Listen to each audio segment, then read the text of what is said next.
সুধী দর্শক, আপনাদেরকে আমন্ত্রণ জানাচ্ছি আজকে ৩রা ডিসেম্বর আন্তর্জাতিক প্রতিবন্ধী দিবসের বিশেষ আয়োজন ব্রিটিশ কাউন্সিল নিবেদিত আজ সৃষ্টি সুখের উল্লাসে। আজকের এই শোটি চিরায়ত যেই ধরনের টক শো আমরা টেলিভিশনে দেখে থাকি, টেলিভিশনের পর্দায়, তার থেকে একটু ব্যতিক্রম ধর্মী।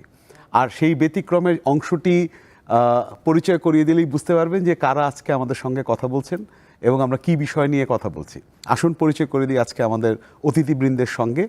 আমি খুবই আনন্দিত এবং খুবই এক্সাইটেড ভেতরে যে আমাদের সঙ্গে আজকে যোগ দিয়েছেন আমাদের বাংলাদেশ হুইল চেয়ার ক্রিকেট টিমের ক্যাপ্টেন জনাব মোহাম্মদ মহসিন। মহসিন, আপনাকে স্বাগত জানাই আমাদের শোতে। মহসিনের পরেই যিনি রয়েছেন তিনি অত্যন্ত বিখ্যাত একজন ব্যক্তিত্ব। বাংলাদেশে একটা দারুণ উদ্যোগের সঙ্গে ওনার সম্পৃক্ততা এবং বিশ্বব্যাপী তিনি কাজ করছেন গ্রে আই থিয়েটার কোম্পানির পক্ষে। Jenny Sealey, artistic director, grey eye theatre company. Welcome Jenny to Bangladesh and welcome to our show. Jenny সিলির পাশেই যিনি রয়েছেন তিনি জেনি সিলিকে বাংলাদেশে হোস্ট করছেন এই মুহূর্তে। বাংলাদেশে ব্রিটিশ কাউন্সিলের arts programme manager Sourodip Dasgupta. Sourodip দা, আপনাকে স্বাগত জানাই আমাদের শোতে। আজকে থাকতে পেরে অসম্ভব রকম আনন্দিত। Thank you.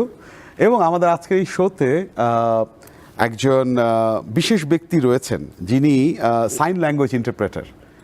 জেনি সিলিকে সাহায্য করবেন, তিনি Jenny Dropper. Jenny, welcome to the show and thank you. So আমরা আলোচনায় প্রবেশ করব এবং সেই আলোচনায় প্রবেশ করার শুরুতেই এইটুকু বলে নিতে চাই যে আজকের আলোচনায় আমরা বাংলাদেশে প্রতিবন্ধী এই শব্দটি বললে আমাদের মনের ভেতরে যে বোধ, আমাদের মনের ভেতরে যে দৃষ্টিভঙ্গি, আমাদের মনের ভেতরে যে জনগোষ্ঠীর ছবি ফুটে ওঠে, তা থেকে সম্পূর্ণ ভিন্ন একটি আঙ্গিককে উপস্থাপন করার উদ্দেশ্যে আমরা আজকে এই শোটি আয়োজন করেছি। এবং সেটা শুরু করব যার সঙ্গে আলোচনা করতে গিয়ে, তিনি হচ্ছেন আমাদের মহসিন, মোহাম্মদ মহসিন। আপনি আমাদেরকে বলবেন যে আপনার গায়ে এই যে টি শার্ট, এই যে বাংলাদেশ ন্যাশনাল টিমের টি শার্ট পরে আপনি এসছেন এবং আমরা জানি যে আপনি কিছুদিন আগে এশিয়া কাপ খেলে এসছেন। আমরা শুনতে চাই আপনার কাছে, এই যে হুইল চেয়ারে বসে একজন মানুষ ক্রিকেট খেলবে, এই স্বপ্ন আপনি কিভাবে দেখলেন, এই ভাবনা আপনি কিভাবে ভাবলেন এবং আপনার শুরুটা কিভাবে? ধন্যবাদ টনি ভাই আপনাকে, এবং বিশেষ করে ধন্যবাদ জানাই দীপ্ত টিভিকে আমাকে আজকের এই অনুষ্ঠানে আমন্ত্রণ জানানোর জন্যে। তো আসলেই আমার জার্নিটা শুরু হয় 2010 সালে। আমার ফেসবুকে আমি একটা ছবি আপলোড করি যে হুইল চেয়ারে বসে আমি ক্রিকেট খেলছি। তখন থেকে মানে ওই সময়টাতে আমাকে ইন্ডিয়া থেকে এক ভদ্রলোক আমার সাথে যোগাযোগ করে যে বাংলাদেশে শারীরিক প্রতিবন্ধী ক্রিকেট টিম আছে কিনা। তো আমি পরবর্তীতে বাংলাদেশে যে সকল প্রতিষ্ঠান আমাদেরকে নিয়ে কাজ করে তাদের সাথে যোগাযোগ করে জানতে পারলাম যে বাংলাদেশে কোনো প্রতিবন্ধী ক্রিকেট টিম নেই।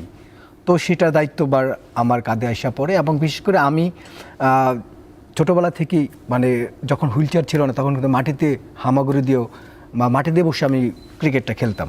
এবং 1997 সালে আমি একটা হুইল চেয়ার পাই। তো তখন থেকে আর কি আসলে যে ক্রিকেটের প্রতি ভালো লাগাটা এবং ক্রিকেট নিয়ে কিছু করব সেই মানে স্বেচ্ছাশক্তির আর বেড়ে যায় যখন আমি আমার বন্ধুবান্ধবের সাথে খেলাধুলা করতাম। তো তখন তারা এলাকার বাইরে যখন খেলতে যেত তখন কিন্তু তারা আমার তার সাথে নিত না। এখান থেকে মানে আপনার ছোটবেলার জীবনটা কি এরকম স্বাভাবিক ছিল নাকি ছোটবেলা থেকে আপনি প্রতিবন্ধিতাকে সঙ্গী করে বেড়ে উঠেছেন? আপনার স্কুল জীবন বা আপনার পরিবার ওই সময়টা যদি একটু বলেন তাহলে বুঝতে সুবিধা হবে। ওই সময়টা আসলে আমাদের পারিপার্শ্বিক সমাজ ব্যবস্থা যেটাই বলেন, যার ঘরে একটা প্রতিবন্ধী বাচ্চা আছে, তো নানান ধরনের কথাবার্তা কিন্তু শুনতে হয়েছে। তো আমি ক্রিকেট টিম নিয়ে কাজ করার সুবাদে কিন্তু অনেক কথা শুনতে, তুমি হাঁটতে পারো না, তুমি পঙ্গু, হ্যাঁ, ল্যাংড়া, খোরা, এসব কথা কিন্তু শুনতে হয়েছে। এবং আমার বাবা মায়ের পাপের ফসল আমি, হ্যাঁ।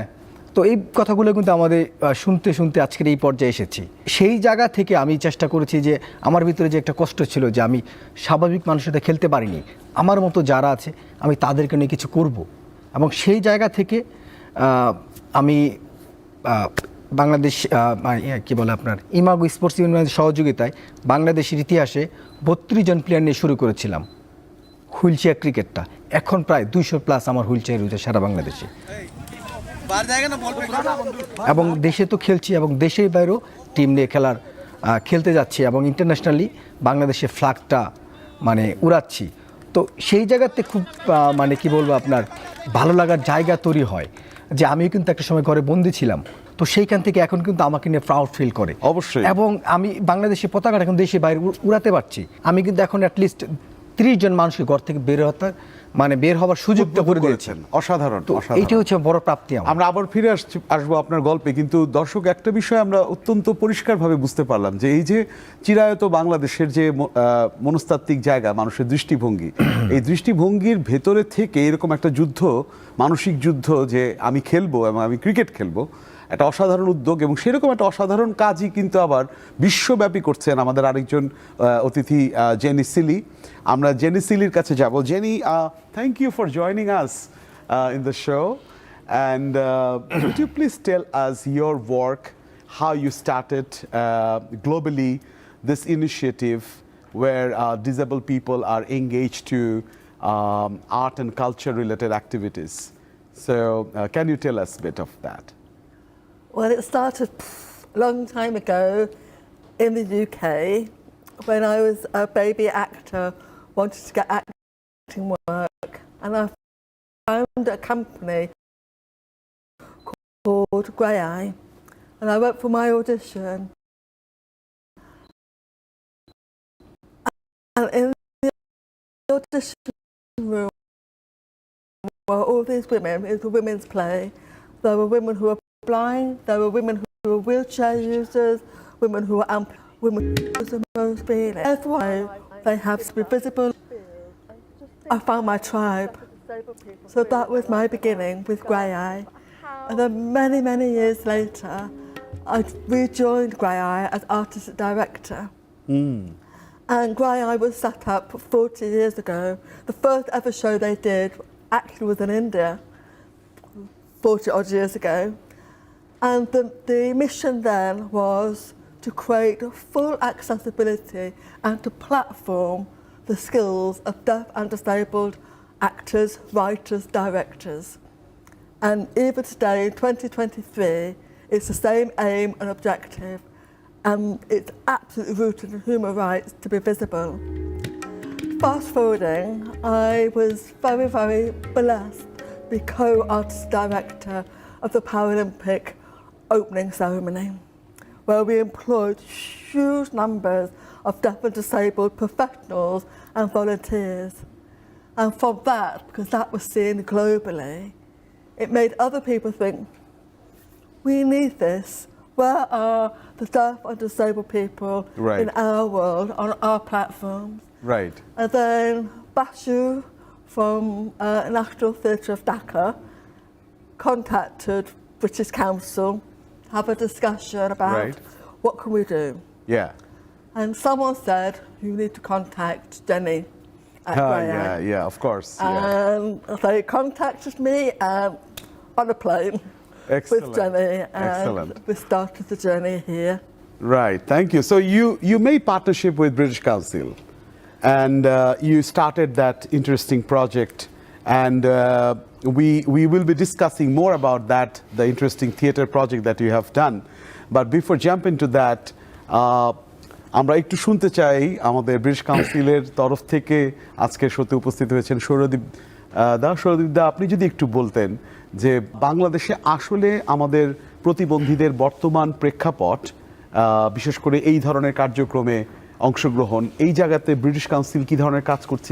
এটা বলতে গেলে আসলে আমাদের যাত্রাটা কিভাবে শুরু হয়েছিল সেটা নিয়ে একটু কথা বলতে হয়। রাইট। তো 2012 সালে যখন প্রথম লন্ডন প্যারালিম্পিক্সটা হয়, জেনি যেটাতে আর্টিস্টিক ডিরেক্টর হিসেবে ছিলেন, তার ঠিক পরপরই ব্রিটিশ কাউন্সিলের কাছে একটা প্রজেক্ট আসে আমাদের হাতে পুরো বিশ্বব্যাপী, যে শেক্সপিয়ারের 400তম মৃত্যুবার্ষিকী উপলক্ষে আমাদের কিছু প্রোডাকশন করতে হবে। তখনই আইডিয়াটা প্রথমে মাথায় আসে যে বাংলাদেশে কেন না আমরা প্রতিবন্ধী ব্যক্তিদেরকে নিয়ে কোনো কাজ করি। তখন জেনির সাথে যোগাযোগ করা হয়। তো 2013 সালে প্রথম জেনি যখন আসে আমাদের সাথে কাজ করতে, তখনও যে থিয়েটারে যে আমরা প্রতিবন্ধী ব্যক্তিদেরকে দেখতে পাবো সেটা কিন্তু ওভাবে আশা করা যেত না, কারণ আমাদের থিয়েটার অ্যাক্সেসেবল না। তো তখন British council, Dhaka theatre, grey eye theatre, আমরা সবাই মিলে যখন একসাথে কাজটা করা শুরু করি, জেনি এলো বাংলাদেশে।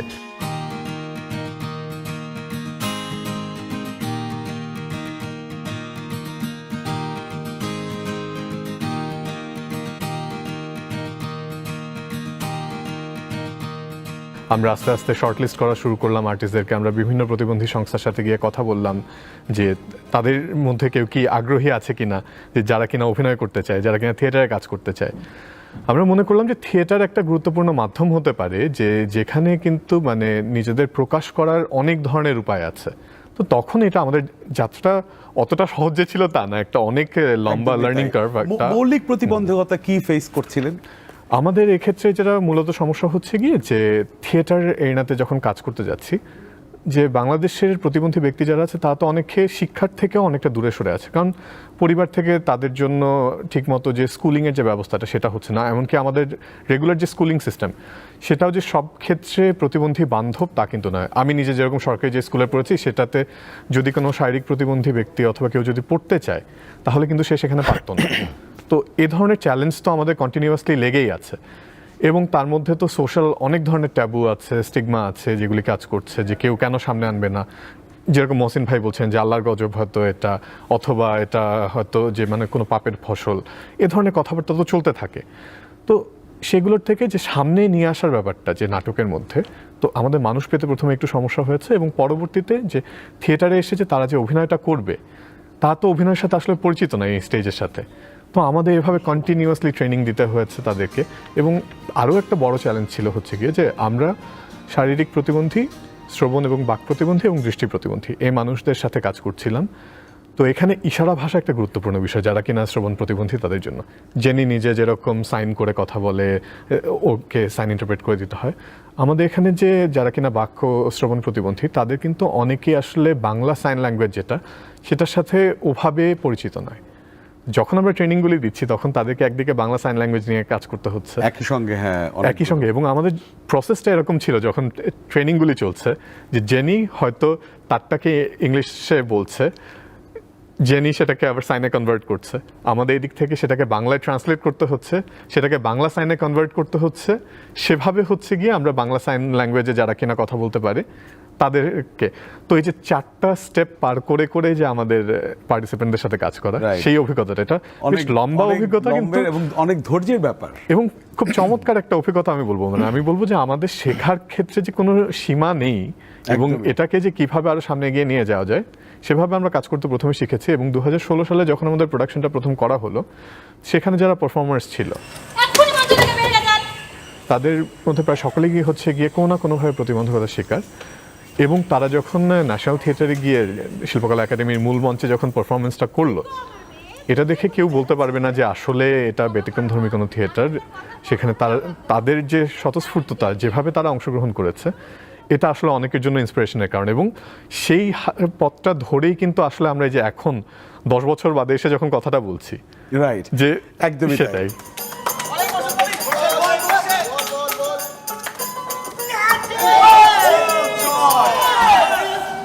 শহরে আমরা এই দৃশ্য সাজাবো। দুইটি বংশের ছিল একই রকম খানদানি। পুরনো মামলা থেকে শুরু হলো নতুন সংঘাত। দেশের লোকের হাত, দেশের লোকের রক্তে কাল। দুই শত্রুর এই মারাত্মক দাঙ্গাবাজি থেকে গ্রহদোষ দুষ্ট এক প্রেমিক যুগল নিজেদের প্রাণ তারা নিজেরাই করে দিল শেষ। যাকে ভালোবাসি তার প্রেম থেকেই আও, না হয় কেঁদেই বলো কাকে ভালোবাসো। ও এখন কি গোঙাতে গোঙাতে তোমাকে সব কিছু বলতে হবে? গোঙাও, গোঙাবে না কেন? তোমার দুঃখ করে বলো তো, কে সে?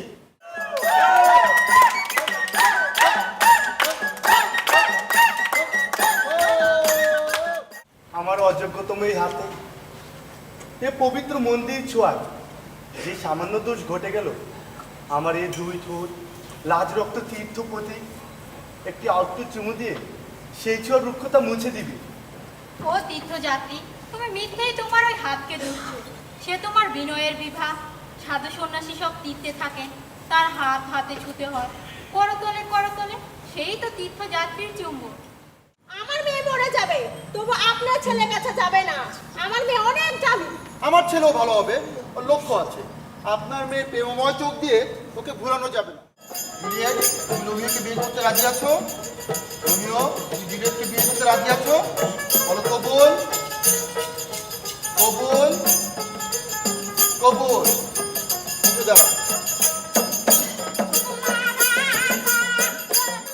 এখনই বিয়ে করবো না।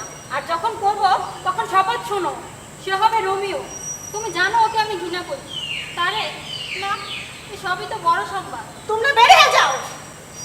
পরের শুক্রবারের মধ্যে তুমি গির্জা চলে যাবে, না হলে তোমাকে আমি চুলের মুঠো ধরে টেনে নিয়ে যাবো। বেরিয়ে যা, বেরিয়ে যা, জমের আছে পাগল একটা শুটকি বেতো।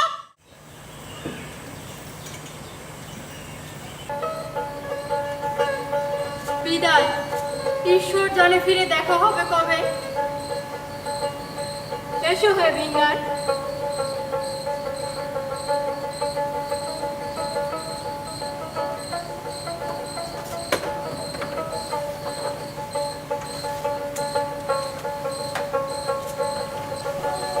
কি অসাধারণ কর্মযোগ্য আমাদের সেই প্রতিবন্ধী অংশগ্রহণকারীরা করেছেন, মঞ্চস্থ করেছেন শেক্সপিয়ারের সেই নাটক রোমিও জুলিয়েট, একটা ভিন্ন রোমিও জুলিয়েট। দারুণ, পুরো প্রোডাকশনটা দেখাতে পারলে আমাদের অনেক ভালো লাগতো, কিন্তু আমি নিশ্চিত যে এই প্রোডাকশন নিশ্চয়ই কখনো না কখনো আমাদের সামনে আবার আসবে। বাট এই প্রোডাকশনের পেছনের যিনি মূল মধ্যমণি আমাদের আজকে উপস্থিত রয়েছেন, আমাদের সেই special director of this show, Jenny Silly. So, Jenny, can you tell us your experience when you were doing these workshops and series of trainings with these participants who are not even educated much and also has no background of theater and stuff like that? So, how was that experience with you?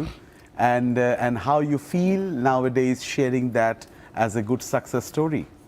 Those very first workshops, the group were just, why are we here? Right. And they kept asking me questions about how I could cure them. I was like, hang on a minute. No, you have to own who you are. So my ideas, I just threw out of the window, and the first workshop we set up our own manifesto for who we are as deaf and disabled people and what our rights were, and started to believe in ourselves and believe that if we have a story to tell, then we can be an actor. So we had to lay the foundations for them to trust themselves, trust me, and then trust each other, and be so aware of the support that we could give as a group. Shariful, Sajal, টিবের, Then we started investigating acting and improvisations, and slowly but surely, some of them showed real potential. Not everyone. Some people thought, it's not for me, it's not my thing, but some thought, yes, I really like this. So those are the people that we carried on forward, and we carried on polishing their skills over a series of workshops over a number of years. And then finally, Bashu said, British Council said, Jenny, you have to do a show. We're going to do Romeo and Juliet. And we called it a different Romeo and Juliet because in the wide world, the mainstream world, they would never think of employing deaf and disabled people. But Shakespeare did not say whether Juliet was a wheelchair user or Juliet was blind or whatever. So with Shakespeare, as far as I'm concerned, you could do what you like. So we had this big cast and a whole cohort of blind musicians. And 4 weeks rehearsal, really honing the language. It was done bilingually, in Bengali and Bengali Sign Language. So all the main characters had one disabled speaking person and one deaf signing person. So I had 2 Juliets, 2 Romeos. Thank you, British Council, for letting me do that. Big. And it was ambitious. আমি যদি আমাদের দেশের ভেতরের আরেকটা অভিজ্ঞতা শুনতে চাই, তাহলে আমি যাব মহসিন ভাইয়ের কাছে আবার।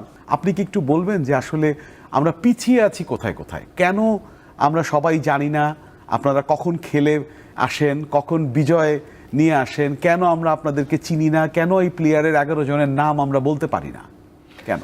ধন্যবাদ। আসলে আমরা কিন্তু এখন পর্যন্ত প্রায় 6টা টুর্নামেন্ট খেলে আসছি ইন্টারন্যাশনালি ভাবে। 6টা থেকে আমাদের 3টা চ্যাম্পিয়ন, 3টাতে রানার আপ।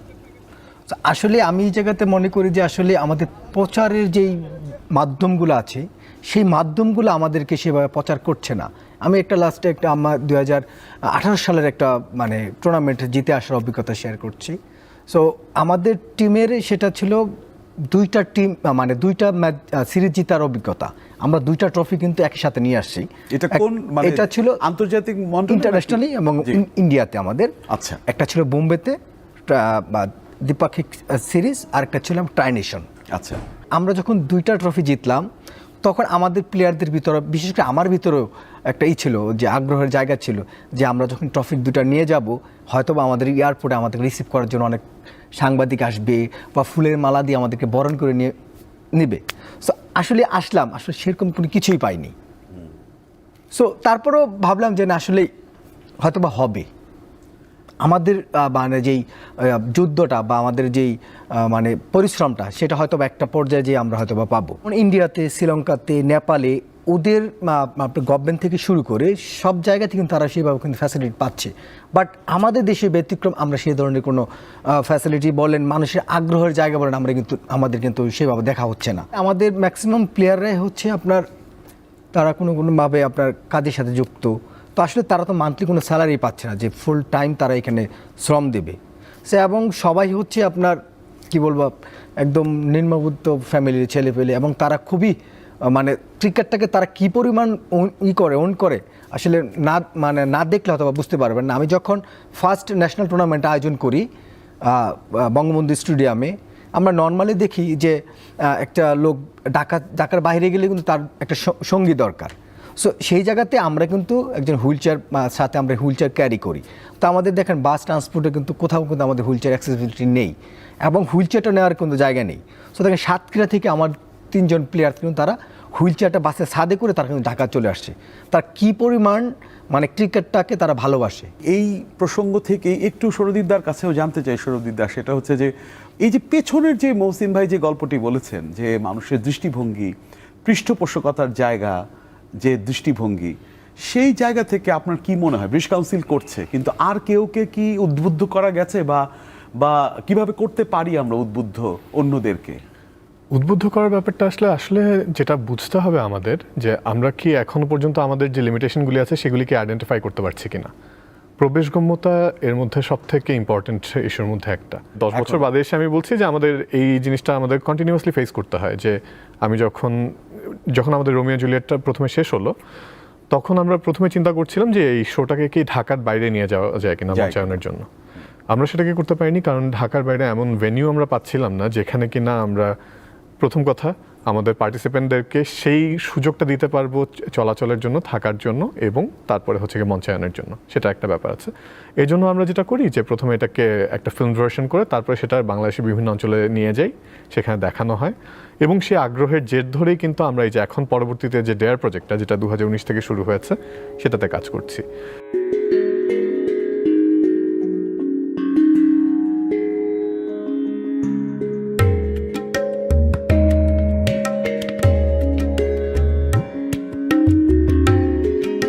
ডেয়ার যখন আমরা শুরু করি তার আগেও কিন্তু আমাদের এই কাজটা তো মূলত 8টা বিভাগীয় শহর কেন্দ্রিক। তো 8টা বিভাগীয় শহরে আমরা প্রতিবন্ধী শিল্পী এবং থিয়েটার শিল্পী সবাইকে নিয়ে একসাথে কাজ করছি। যখন আমরা এই প্রজেক্টটা শুরু করার আগে একটা জায়গাতে গেছি যে আমাদের তো আসলে থিয়েটার করার জন্য কি ভেন্যু লাগবে, রিহার্সাল করার জন্য ভেন্যু লাগবে, মানুষজন যাতে আসতে পারে, এটার ক্ষেত্রে কি পরিমাণে ঝক্কি পোহাতে হয়েছে তা বলে বোঝানো যাবে না। এবং অনেক ক্ষেত্রে আমাদের যেটা হয়েছে যে বিভিন্ন ভেন্যুর সাথে কথা বলে সেখানে হয়তো টেম্পোরারি অ্যাক্সেসের ব্যবস্থা করতে হয়েছে, কারণ এইসব জায়গাতে আসলে প্রপার র্যাম্প নেই। তো কাঠের হয়তো একটা র্যাম্প তৈরি করতে হয়েছে।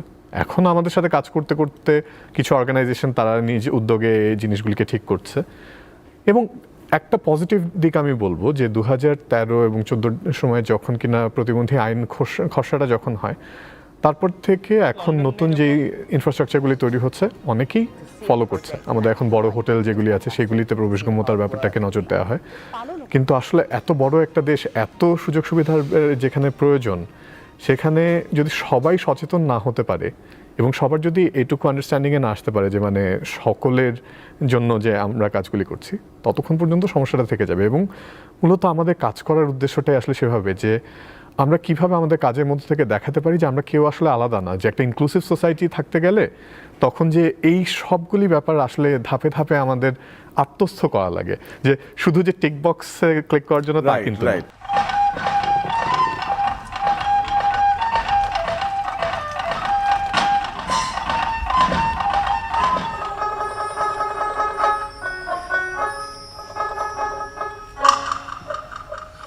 জীবায়া যাও রে অকুল দরিয়ার মাঝে আমার ভাঙা নাম মাঝি আমাদের উপর কাছে আমার অনুরোধ রইল প্রত্যেক ঘরে ঘরে পুত্র করে তোলো মনে রাখবা রক্ত যখন দিয়েছি রক্ত আরো দেবো এই দেশের মানুষকে মুক্ত করে ছাড়বো ইনশাল্লাহ।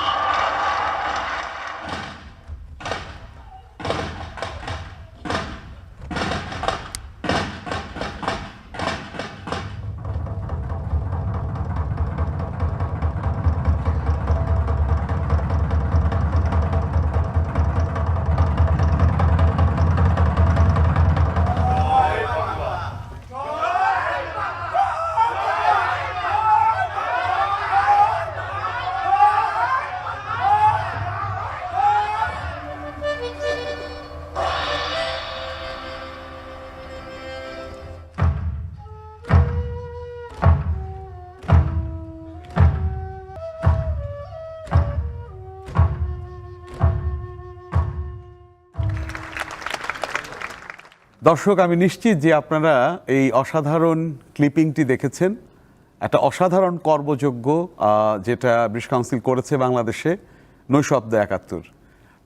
অনেক শুভ কামনা যাতে এই ধরনের কাজ আরও করতে পারেন, এবং সবচেয়ে বড় অনেক সাধুবাদ আমার তরফ থেকে এবং আমাদের সবার তরফ থেকে যে এই চমৎকার উদ্যোগটি আপনারা নিয়েছেন। একটু যদি বলেন যে এটার গল্প, পেছনের গল্প। কোভিডে সবাই আমরা ঘরে আটকা, তখন দেখা যাচ্ছিল যে আমাদের যারা কিনা পার্টিসিপেন্ট ৮টা বিভাগে, তখন আমরা কেবল শর্টলিস্ট শুরু করেছি যে কাদের কাদের সাথে কাজ করব। বিভিন্ন প্রতিবন্ধী সংস্থা থেকে মানুষজন এসেছে, থিয়েটার গ্রুপগুলি থেকে এসেছে। তো ওদের সাথে যখন কথা হচ্ছে যে সবাই ঘরে বন্দি, আমরা তখন প্রথমে যেটা চেষ্টা করলাম যে অনলাইনে কিছু টিউটোরিয়াল অ্যারেঞ্জ করা যায় কিনা। আমরা ঘরে বসেই কিছু টিউটোরিয়াল বানালাম ব্রিটিশ কাউন্সিল, ঢাকা থিয়েটার মিলে, এবং সেগুলোতে আমরা চেষ্টা করলাম যে যাতে সাইন ল্যাঙ্গুয়েজ ইন্টারপ্রিটেশন রাখা যায়, যাতে সবাই করতে পারে, সেই সাইন দেখে ফলো করতে পারে।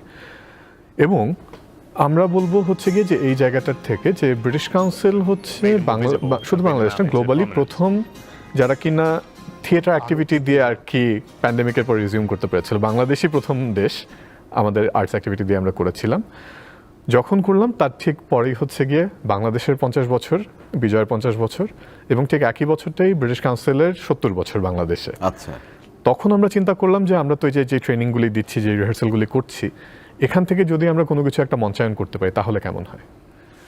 তখন আবারও ঘুরে ফিরে আমাদের, যেহেতু এরা কেবল শিখছে এবং আমরা চাচ্ছিলাম পুরো বাংলাদেশকে রিপ্রেজেন্ট করতে, তো আমরা বাংলাদেশের এই 8টা বিভাগ থেকে 15 জন শিল্পীকে, সকলেই প্রতিবন্ধী শিল্পী, তাদেরকে আমরা বাছাই করলাম। এবং আমরা তখন স্কটল্যান্ড ভিত্তিক একজন ডিরেক্টর রমেশ মেয়াপ্পান, ওনাকে নিয়ে আসলাম। রমেশ নিজেও বাকশ্রবণ প্রতিবন্ধী, এবং তিনি বাংলাদেশে এসে তখন ওদের সাথে 2 দফায় বেশ লম্বা সময় ধরে রেসিডেন্সিয়াল একটা ট্রেনিং করলেন নৈশব্দ ৭১-এর জন্য। তো যেহেতু এই আমাদের বিজয় নিয়ে, মানে বিজয় দিবস উপলক্ষে আর কি কাজটা করা হচ্ছিল, তখন আমরা ভাবলাম যে এ ধরনের গল্পটাই ভালো হবে, যে মুক্তিযুদ্ধ কেন্দ্রিক গল্প হলেই ভালো হবে। আর রমেশের অ্যাপ্রোচটা এরকম ছিল যে সে যারা পার্টিসিপেন্ট আছে তারা মুক্তিযুদ্ধ নিয়ে কি জানে, তাদের কাছ থেকে গল্পগুলি সে বের করতে চাচ্ছিল, মানে অংশগ্রহণমূলক। এক্স্যাক্টলি। এবং আমাদের বলা চলে যে প্রত্যেকদিন যখন ওয়ার্কশপ চলছে সবার কাছ থেকে গল্প শুনে আমরা তখন একটা একটা করে সিকোয়েন্স সাজাচ্ছি যে কিভাবে আমরা এই গল্পটাকে তৈরি করব। অর্থাৎ এটা কোনো প্রি স্ক্রিপ্টেড নয়, এটা ইম্প্রোভাইজেশনের উপর বেস করে তাদের নিজস্ব নলেজ, নিজস্ব মুক্তিযুদ্ধকে জানার যে তৈরিটা, সেটার উপর বেস করে এগিয়ে। এক্স্যাক্টলি। এবং এটার সবথেকে বিশেষ দিক হচ্ছে কি, এটা কিন্তু পুরোপুরি একটা physical story telling theatre. Right, কোনো সংলাপ নেই এটাতে, পুরোপুরি শারীরিক ভাষায় তারা কিন্তু পুরো পারফরমেন্সটা করেছে। যে প্রায় 35 মিনিটের একটা পারফরমেন্স, সেটা কিন্তু পুরোপুরি শারীরিক ভাষায় করা।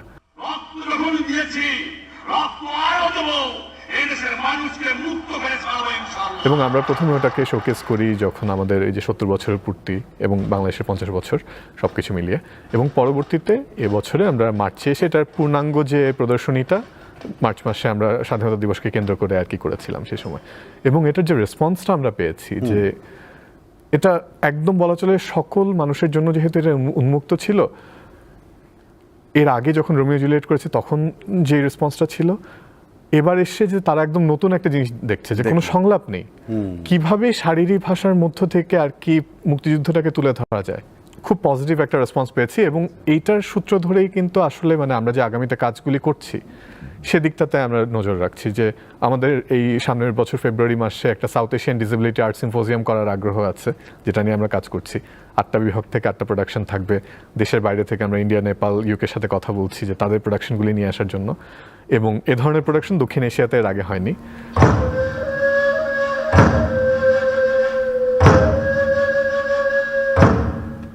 সাফল্যের জায়গাটা এখানেই যে অবশ্যই মানে কিভাবে আমরা এই জিনিসটাকে মানে ডিসেবিলিটি আর্টস মুভমেন্টটাকে অথবা আমি বলবো এখানে ইনক্লুসিভ আর্টস মুভমেন্টটাকে কিভাবে আমরা সামনের দিকে নিয়ে যাচ্ছি। Right, excellent. Thank you. So, just to give you a brief of what Shorodip just shared, that the experience of DARE project, and then move to Nushabdo Ekattur, the participatory silent theatre.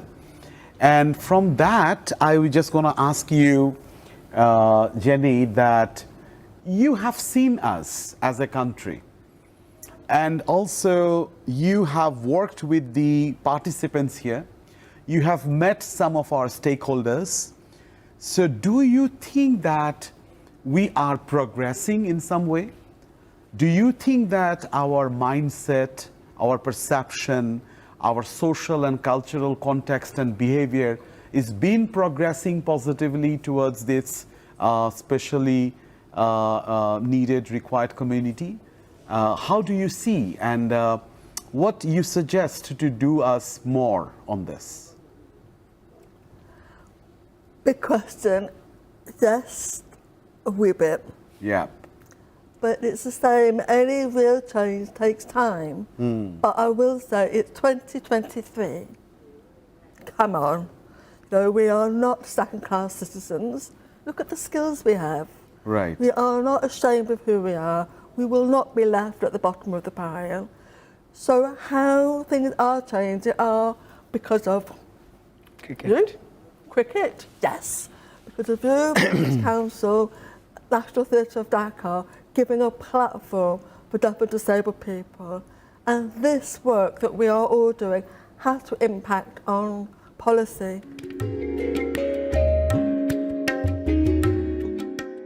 And the policy has to be about equality, equal rights, human rights. Right. And for deaf and disabled people to be in the workplace, to have access to education, and to be on TV series, to be in films, be on radio, to be everywhere, because we have many stories. But the only story we want to tell is not about being disabled. We are intersectional. We have many complexes. We are mothers, we are daughters, we are granddaughters, we are complex human beings. Let us be those people, Right. rather than just being dismissed. So for me, the value of the work with British Council is about the visibility, about being seen. And I believe passionately that theatre really changes hearts and minds. And when we did the first performance of Romeo and Juliet at the National Theatre of Dhaka,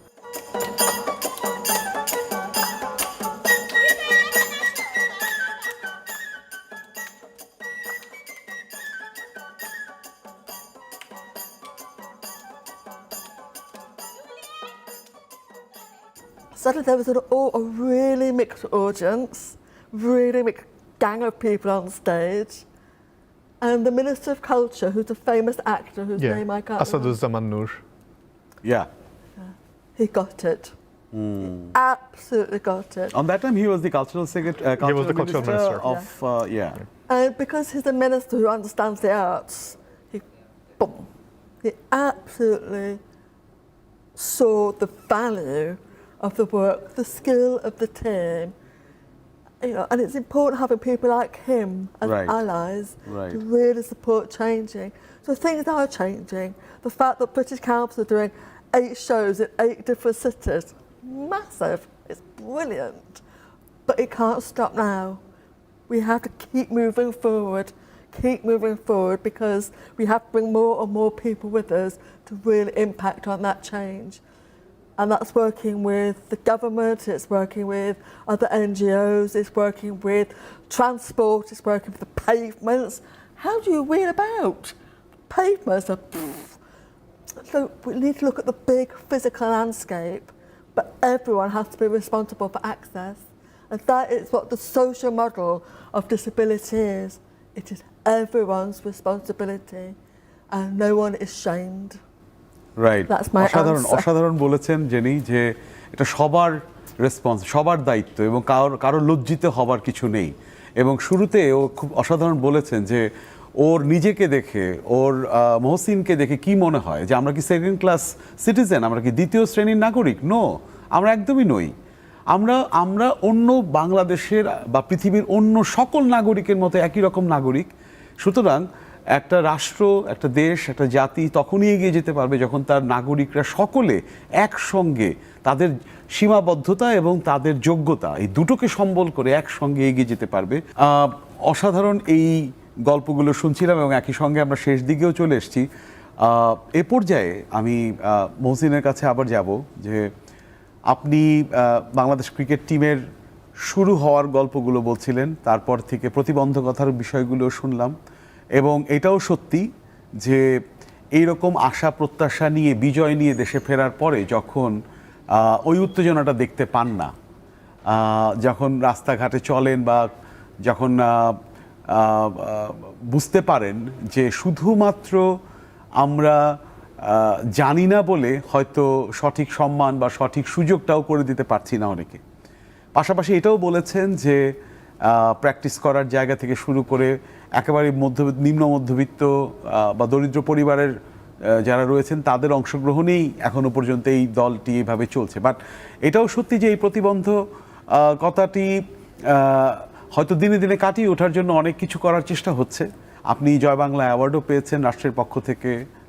এটা তার মানে হচ্ছে যে এই তথ্যগুলো একটা নির্দিষ্ট মহলে পৌঁছচ্ছে আস্তে আস্তে। এ পর্যায়ে যদি আমি আপনার কাছ থেকে জানতে চাই যে আপনার জেনারেশন বা আপনি তো এটা শুরু করেছেন বা করেছেন, কিন্তু যদি ভবিষ্যতের কথা ভাবি, সামনের বিষয়, সামনের বাংলাদেশ, সেই বাংলাদেশে প্রতিবন্ধীরা শুধু ক্রিকেট নয়, আপনি একজন স্পোর্টসম্যান হিসেবে, আমরা যদি একটা প্রতিবন্ধী মানুষ বা হুইল চেয়ার নির্ভর মানুষ যদি ক্রিকেট খেলতে পারেন, তাহলে তিনি আরো অনেক কিছু করতে পারেন বা তিনি সব কিছুই হয়তো করতে পারেন। তাহলে সেই বাংলাদেশকে দেখবার যে জায়গাটি, সেখানে আপনার আসলে স্বপ্নটা কি আর প্রত্যাশাটা কি, কার কাছে, কিভাবে? আসলে আপনি দেখেন, আমরা আসলে ক্রিকেটের মতো গেমটা কিন্তু আমরা খেলছি, তো এর পাশাপাশি আমাদের সোসাইটিতে অনেক প্রতিবন্ধী মানুষ আছে যে তারা বিভিন্ন কাজে কিন্তু তাদের দক্ষতা কিন্তু দেখিয়ে আসছে। সো আমি এটাই বলবো যে আসলে আমাদের সমাজে শুধু আমাদের একটু সহযোগিতার অভাব, এবং জাস্ট আমরা আসলে আমরা যারা কাজ করছি বা সমাজে যারা পিছিয়ে পড়া মানুষগুলো আছে, তারা আসলে কারো করুণার পাত্র হয়ে থাকতে চায় না, জাস্ট তারা শুধু একটু সহযোগিতা চায়। তো তাদের সেই সহযোগিতা যদি তারা পায়, তো তারা কিন্তু রাষ্ট্রে এবং সমাজে ভালো কিছু বই আনতে পারে। সো আমি এমন একটা বাংলাদেশ দেখতে চাই যেখানে আসলে কোনো ধরনের বৈষম্যতা থাকবে না, সবাইকে মিলে একত্রে সুন্দর একটা বাংলাদেশ তৈরি করবে। এবং আমি আমার জায়গা থেকে আমি এই হুইল চেয়ার ক্রিকেটটাকে সারা বাংলাদেশে ছড়িয়ে দিতে চাই এবং সারা বিশ্বের কাছে সুন্দর একটা ভালো একটা টিম হিসেবে উপস্থাপন করতে চাই, যে আমরাও পারি, যে আমাদের যদি সেভাবে আমাকে যদি সহযোগিতা করা হয়, সাপোর্ট দেওয়া হয় রাষ্ট্র থেকে এবং সমাজ থেকে, আমরা পিছিয়ে থাকতে চাই না, আমরা দেশকে অনেক উচ্চতা নিয়ে যেতে পারি। Thank you. On this note, Jenny, just want to know, we are at the end of the show, so what do you recommend us, including British Council and all the other audiences or critical stakeholders who are seeing this show, so how best we could nurture the initiative that you have started with British Council and the other initiatives that we learn from Shorodip and others, how you see Bangladesh to do that, and what is your major recommendations? How can we do it better? I have many tips, but I think the main tip is we need a real attitude change, that we are not a waste, that we do not deserve to be neglected, but we want to live a life full of purpose, and we have dreams and ambitions.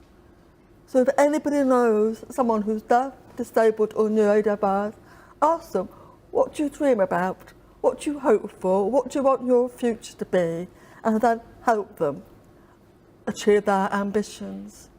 Bring us in to the fabric of society. Conversation, start the conversation, and then the rest. With real allies, the rest will follow. Excellent. Thank you. Thank you so much for all these beautiful words and powerful words that you mentioned in this show. I'm sure that enlight a lot of us to see these things in a different way. একদম শেষে সৌরদীপদা জানতে চাইবো যে এই কাজের অভিজ্ঞতা নিয়ে British council কিছু পরিকল্পনার কথা ইতিমধ্যে আপনি বলেছেন, যদিও বা আর কি করতে পারে অন্যেরা। ব্রিটিশ কাউন্সিল একটা এন্টিটি, তার জায়গা থেকে সে করে যাচ্ছে, কিন্তু আমি যদি বলি সার্বিকভাবে অন্যান্য স্টেক হোল্ডার, পার্টিকুলারলি আমি যদি বলি অন্য ডোনাররা, বাংলাদেশ সরকার, তার বিভিন্ন মন্ত্রণালয় রয়েছে তারা, এবং বিশেষ করে অন্যান্য কর্পোরেটদের কথা যদি বারবার বলি, যেখানে পৃষ্ঠপোষকতার কথা বারবার আসছিল। আমরা তো জানি যে কর্পোরেটরা তাদের বিভিন্ন ধরনের পৃষ্ঠপোষকতার সুযোগ থাকে, বিভিন্ন ধরনের এই ধরনের কার্যক্রম, খেলা মানে স্পোর্টস হতে পারে, আর্ট কালচার হতে পারে, কিন্তু এই জায়গাগুলোতে এসে যখন এটা প্রতিবন্ধীদের জন্যে বা তাদের দ্বারা বা তাদের অংশগ্রহণে হয়, তখন সেই জায়গাগুলোতে আমরা দেখি সবাই খুব সংকীর্ণ থাকে। এই জায়গাটিকে ভাঙার জন্যে কি করা যেতে পারে, একদম শেষে সংক্ষেপে ছোট করে যদি একটু বলেন। ছোট করে বলা তো খুব কঠিন, তবে যেটুকু বলতে পারি যে প্রথমেই আমাদের যেটা দরকার যে আমাদের মন মানসিকতার পরিবর্তন, এবং এটা তো আর হুট করে হবে না, একদম ঠিক স্কুল লেভেল থেকে আর কি এটা নার্চার করাটা শুরু করতে হবে। যে আমরা সবসময় কি চিন্তা করি যে প্রতিবন্ধী মানে আলাদা, এই আলাদা ভেবে চিন্তা করলে হবে না, আমাদের এক হিসাবে চিন্তা করতে হবে। আজকে আমি এখানে বসে কথা বলছি, আমার চোখে একটা চশমা আছে কারণ আমি দূরের জিনিস দেখতে পাই না, আমিও কিন্তু এক অর্থে একজন প্রতিবন্ধী ব্যক্তি, যদি সেইভাবে চিন্তা করতে হয়। এই অ্যাডভান্টেজটুকু আছে দেখেই হয়তো আমি সামনের দিকে এগোতে পারছি, কারোর জন্য সেই ব্যবস্থাটা নেই। তো এই জিনিসটাই আমাদের প্রথমে বুঝতে হবে যে আসলে আমরা কেউ আলাদা নই, আমরা সবাই এক, এবং আমাদের সকলের মধ্যেই কিছু না কিছু একটা আছে যেটা দিয়ে কিনা সামনের দিকে এগিয়ে যাওয়ার অনেক পথ খোলা থাকবে। এবং যদি আমরা কাউকে ফেলে রাখি তাহলে তো আর উন্নয়নের দিকে এত উন্নয়নের কথা বলি সেগুলি হবে না। বাংলাদেশের প্রায় 8% মানুষের কাছাকাছি কোনো না কোনো ধরনের প্রতিবন্ধকতার শিকার, কিন্তু যদি আমি দেখি যে আমাদের ডেভেলপমেন্টের যে জায়গাগুলি সেখানে কতটুকু তাদের কথা ভাবা হচ্ছে। তো আপনি যেটা বলছিলেন যে আমাদের তো আসলে সরকারের এন্ড থেকে তো কাজ করতে হবে। আরেকটা খুব গুরুত্বপূর্ণ বিষয় হচ্ছে গিয়ে এখানে আমি যেটুকু হাইলাইট করতে চাই, আমি মনে করি যেটা গুরুত্বপূর্ণ, আমাদের এই নীতি নির্ধারণের যে ব্যাপারগুলি আছে সেখানে প্রতিবন্ধী ব্যক্তিদের অংশগ্রহণটা খুবই জরুরি। আমি যদি তাদের দৃষ্টিভঙ্গিটা এবং তাদের যে চাওয়া পাওয়ার ব্যাপারটা সেটা যদি তাদের কাছ থেকে আমি জানতে না পারি, আমি একজনের জন্য একটা কাজ করে দিলাম, কিন্তু সেটা আসলে কতটুকু ফলপ্রসূ হবে সেটা তো আমি নির্ধারণ করার মতো কেউ না। সেই রিপ্রেজেন্টেশনটা আমাদের দরকার। আমাদের যখন কাজগুলো হচ্ছে সেখানে যাতে স্বচ্ছভাবে এই কাজগুলি হয়, সকলে যাতে মানে যে করুণার দৃষ্টিতে না দেখে বরং আমরা এক হয়ে কাজ করতে চাই সেভাবে দেখি, তাহলেই উন্নয়ন সম্ভব। আমি যদি একটু পিছিয়ে যাই, আমাদের সাংস্কৃতিক পরিমণ্ডলেই যদি যাই, যে বাউল শিল্পীদের মধ্যে কিন্তু অনেকেই ছিলেন যারা কিনা দৃষ্টি প্রতিবন্ধী, যারা হয়তো শারীরিক প্রতিবন্ধী, তাদের কথা কিন্তু গ্রামের সকল মানুষ শুনেছেন, তারা কিন্তু বিভিন্ন বাণী ছড়িয়ে দিয়ে গেছেন। এখন হুট করে কোথায় যে পরিবর্তনটা এলো আমাদের মধ্যে, আমাদের সংস্কৃতি কিন্তু অনেক বেশি ইনক্লুসিভ ছিল। রবীন্দ্রনাথের কথা চিন্তা করলে, যে রবীন্দ্রনাথের লেখায় যদি শুভা গল্পটার কথা চিন্তা করি, অথবা রবীন্দ্রনাথ এবং হেলেন কেলারের কনভারসেশন যদি আমরা দেখি, যে এত বড় মাপের একজন বাঙালি ব্যক্তিত্ব যিনি কিনা এই জিনিসগুলিকে যেভাবে ধারণ করেছেন নিজের মধ্যে, তার অনুসারী হয়ে যদি আমরা তার প্র্যাকটিসগুলিকে, তার চর্চাগুলিকে কন্টিনিউ না করতে পারি আমাদের দৈনন্দিন জীবনে, তাহলে তো হবে না। তো সেভাবেই আর কি, যে এবং কর্পোরেটদেরও মাথায় রাখতে হবে যে হ্যাঁ অবভিয়াসলি প্রফিট মেকিং একটা বড় ব্যাপার, কিন্তু পার্টিসিপেশনটাও তো খুব গুরুত্বপূর্ণ। তাদের জন্য প্রপার অ্যাক্সেসের ব্যবস্থাটা করতে হবে, তারা যাতে সুযোগটা পায় সেই জায়গাটাতে দেখতে হবে। ব্রিটিশ কাউন্সিল থেকে আমরা যেরকম পলিসি লেভেলেও কাজ করার চেষ্টা করে যাচ্ছি, যে কীভাবে এই বাংলাদেশে যে পলিসিগুলি আছে সেগুলোতে ইন্টারভিন করা যায়, তো সেই কাজও চলছে। অন্য অর্গানাইজেশনগুলিরও আসলে এগিয়ে আসতে হবে, যে আসলে একটা টোটাল সিস্টেম্যাটিক স্ট্রাকচারে চেঞ্জ দরকার, এবং সেটাতে প্রতিবন্ধী ব্যক্তিদের অংশগ্রহণ দরকার, তাছাড়া হবে না। এটা আমার শেষ কথা। অনেক ধন্যবাদ। আমরা শেষ করব অনেকগুলো সুন্দর খবর শুনে, অনেকগুলো সুন্দর গল্প শুনে, অনেকগুলো সুন্দর শক্তিশালী উদাহরণ আজকের এই শোতে আমরা জানবার চেষ্টা করলাম। প্রত্যেক বছর ৩রা ডিসেম্বর আন্তর্জাতিক প্রতিবন্ধী দিবস আসে, কিন্তু আমাদের এই আলোচনা, আমাদের এই কথা যেন শুধুই একটা দিবসে আটকে না যায়। আর সেজন্যেই গণমাধ্যমকে সঙ্গে নিয়ে এই আলোচনাটি করা হলো, যাতে যারা দেখছেন সরাসরি তারা এই বিষয়টিকে উপলব্ধি করতে পারেন, এর গুরুত্বটাকে বুঝতে পারেন। এবং সৌরদীপদা যেটা বলেছেন লাস্টে, যে কথাটি, যে এটা যে সবার সমস্যা, এটা যে সবার করতে হবে, সবার দায়িত্ব, এবং সেই সঙ্গে আমাদের নীতি নির্ধারণ মহলেও এই প্রতিবন্ধীদের অংশগ্রহণ নিয়েই যে আমাদের কিছু কাজ করতে হবে, যাতে আমরা এমন নীতি নির্ধারণ করতে পারি এবং তার বাস্তবায়ন করতে পারি যাতে এই দেশটা সবার হয়, এই রাষ্ট্রের উন্নয়নের জন্য, এগিয়ে যাওয়ার জন্য সবাই কাজ করতে পারে।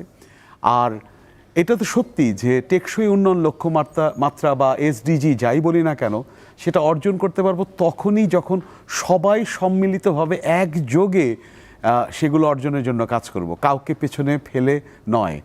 আর সেই প্রত্যাশাটাকে নিয়েই আজকের এই বিশেষ অনুষ্ঠান, আজ সৃষ্টি সুখের উল্লাসের সমাপ্তি করছি। সকলকে অনেক ধন্যবাদ আমাদের সঙ্গে থাকার জন্য।